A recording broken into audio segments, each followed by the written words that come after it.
සමහරුන් කියන්නේ ලැජ්ජයි. මෙහි කියලා කියන්නේ අල්ලපුවක කියලා කියන්නේ. ඒක තමයි වෙන නම් කියන්නේ.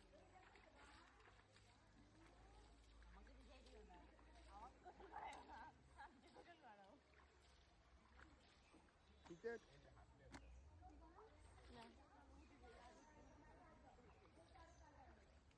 ada ini දැන් නැති මේ පාටි වගේ කරලා බලන්න.